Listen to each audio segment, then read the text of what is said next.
और किसी भी तरीके की मेडिकल अगर कठिनाई आती है तो सबको मैं अवगत कराना चाहूँगी कि 4 मई से हमने लगातार रायपुर के जो एयरपोर्ट है वहाँ पर एक डेडिकेटेड फिक्स्ड विंग एयरक्राफ्ट जो कि हेली एम्बुलेंस हमारा है वो तैनात किया हुआ है।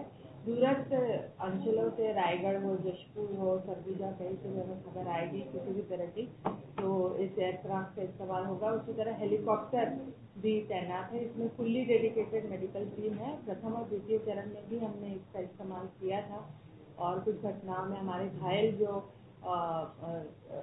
सैनिक हैं इनको सुरक्षा बलों के इनको हमने लाया था यहाँ। कईयों को हम एम्स दिल्ली भी सीधा यहाँ से लेकर गए थे। तो ये व्यवस्थाएं की गई। राज्य के जो 7 लोकसभा क्षेत्र है सरगुजा, रायगढ़, जांजगीर चांपा, कोरबा, बिलासपुर, दुर्ग और रायपुर, इन 7 लोकसभा निर्वाचन क्षेत्रों के लिए ये मतदान होगा।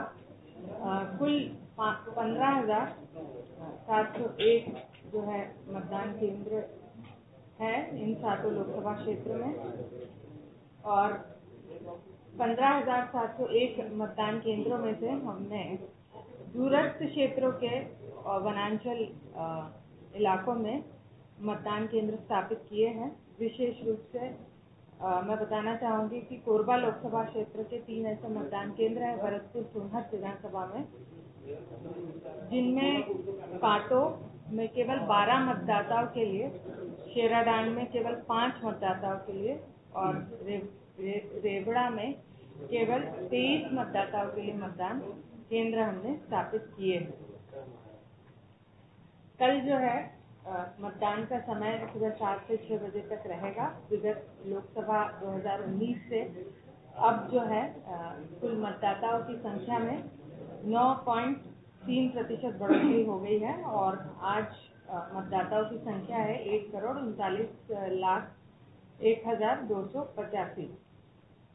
हमने कल पूरे 7 लोकसभा में बृहद तैयारी की है मतदान केंद्रों पर।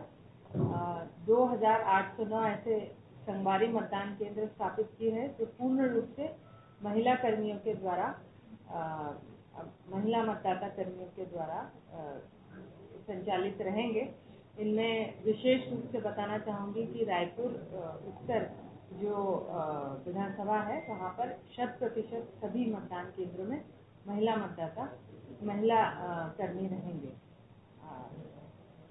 ऐसे 306 मतदान केंद्र हमने स्थापित किए हैं जो आदर्श मतदान केंद्र होंगे और 58 विशेष रूप से ऐसे मतदान केंद्र भी इन 7 लोकसभा क्षेत्रों में स्थापित है जो पूर्ण रूप से दिव्यांगजनों के द्वारा संचालित होंगे। 235 ऐसे मतदान केंद्र होंगे जो पूर्ण रूप से युवाओं के द्वारा संचालित होंगे।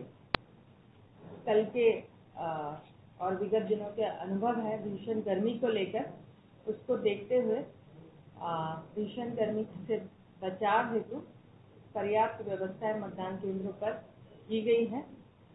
उपलब्धता के आधार पर मतदाताओं को हम सुनिश्चित कराएंगे। सभी पंचायतों को ये निर्देश दिए गए हैं कि कूलर की व्यवस्था हो, छाया की व्यवस्था हो। पृथक से मतदान केंद्रों पर मतदाताओं के लिए वेटिंग हॉल की भी व्यवस्था की गई है।